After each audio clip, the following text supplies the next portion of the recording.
Masarap na, masustansya pa. Ganito pala ang masarap na luto sa ating ampalaya at talong, at goods na goods ito sa inyong mga kiddos, mga kamamshi, at goods na goods din sa inyong mga bulsa.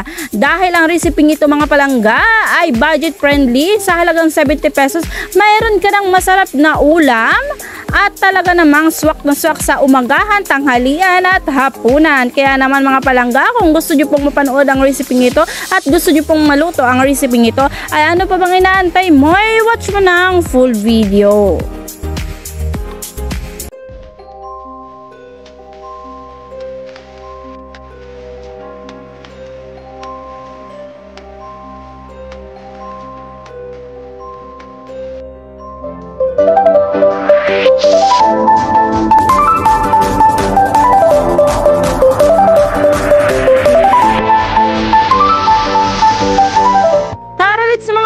Tayo na po at magluto. Ayan ang ating bawang at sibuyas. Syempre ang ating kumikintab-kintab na mga kamatis. At tignan mga palangga, kailangan po sa reseping ito ay maraming kamatis dahil ito ang nagbibigay ng linamnam sa ating lutuin, sa ating recipe for today mga palangga.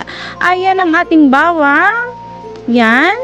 Pukpukin lang po natin yan, and then tadta rin or i-dice lang po natin. And then set aside po natin yan. At ang ating sibuyas. Yan. Balatan at syempre, idadice din po natin yung mga palangga. Yan, maghiwa po muna tayo ng ating sibuyas, bawang at kamatis.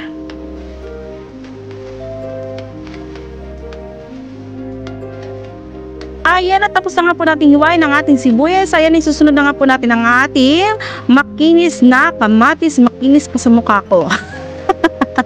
Ayan na nga po, mag-start na po tayo maghiwa ng ating kamatis.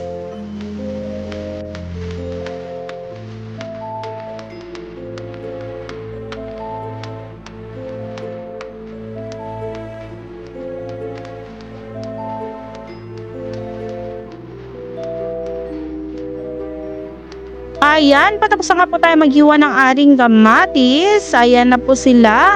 Tapos na po natin hiwain ang sibuyas, bawang at ang ating kamatis. So, ang susunod natin hiwain, ayan ang ating pangmalakasang ampalaya at talong. Ang ating ampalaya pagkalaki. Oy, pero ang mura lang nabili natin yung mga palangga. Ang ating ampalaya nabili lang natin sa halagang 25 pesos. Yung isang pirasong yan. At parang sobra siya 1/4 yun. Ang laki kasi. Ayan na po. Hiwain po natin yan. Linisin po natin, and then hihiwain po natin mga palangga ng maninipis. Yun.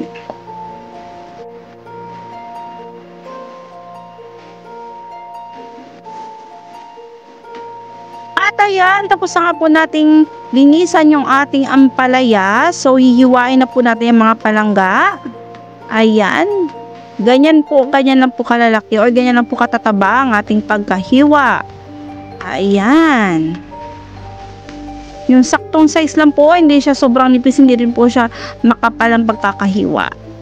Ayan. Tapos, matatapos na po tayong maghiwa ng ating palaya. Isasunod po natin dyan mga palangga, syempre yung ating talongs.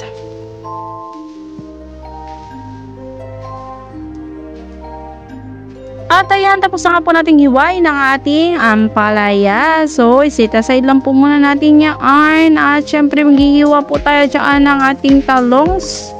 Yung talongs na halagang 15 pesos lang po yan. Yun. Hiwain lang po natin sa gitna. Ayan. At hiwain lang po natin. Ganyan lang po siya kakapal. Yun. Parang yung kagaya pang lagay sa munggo, ginisang munggo. Ganoon lang po kakapal. Yan. Huwag kasing kapal ng mukha ko. Ayan na. Tapos tayong maghiwa ng ating talong. So, yung talong po mga palangga pala, binabad ko po muna sa tubig para hindi po mangitim. And then, ito ating ampalaya ay nilagyan po natin ng asin. Ayan. At mamaya po yan mga palangga ay magkakatas po yan. At ayan na nga po, kadagad, nagkatas po siya at natanggal na po yung sobrang pait ng ating ampalaya. So, hinugasan ko po yan mga palangga. Ayan. Hinugasan ko po ng maigi para hindi po manuot yung alat, sobrang alat sa ating ampalaya. So, ayan na ang ating pork liempo. Ayan ang ihahalo natin sa ating ampalaya at talong. Ang ating pork liempo mga palangga ay nasa 100 grams lang po yata yan mga palangga. So nagpapatak lang po yan ng 25 pesos to 30 pesos. So ayan mga palangga, start na po tayong mag-cooking. Nagpainit po ako ng kawali, naglagay po ako ng mantika dahil po ay piprituhin po natin yung ating pork liempo. Tutustahin niya natin mga palangga. Yun, tutustahin po natin yan. Yan, magtusta po muna tayo. At ayan, agad-agad ay natusta na po natin yung ating pork liempo. So isisita side lang po natin yung mga palangga at yun na rin po tayo mag-gigisa. So ayan ang ating bawang, nag-golden brown na nga po siya. At nilagay na rin po natin yung ating sibuyas. At ayan, nilagay na nga rin po natin yung ating kamatis. Yan, pisa-pisain natin. Ayan, hanggang sa kumatas na siya mga palangga. Ayan. At ilalagay na nga po natin ulit ang ating pork liempo tostado. Yun.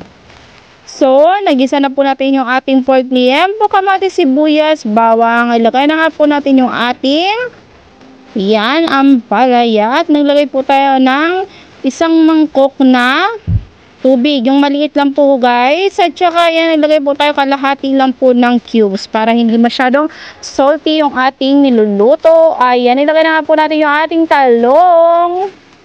Yun. Guys, ang recipe ito ay napakasarap, napakasustansya.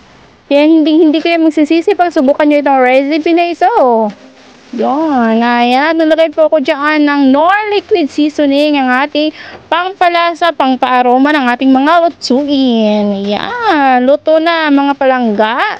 So, mag-presentation na naman po tayo, magpuplato na naman tayo. Ayan, napakasarap, napakalinamnam na ampalaya, talong gisado with pork tostado. Oh. Saan ka pa, di ba? Ang sarap niyan mga palangga. So, kung gusto niyo pong matry ang recipe ito, ayan, sundan niyo lang po kung paano ko siya niluto. At saka yung mga ingredient, nandiyan na rin po lahat. Nakita niyo naman po sa video. Ayan mga palangga, thank you so much po sa inyong panonood ng aking YouTube channel. Sana po patuloy niyo pong subaybayan yung aking mga upload. Ayan, bye-bye!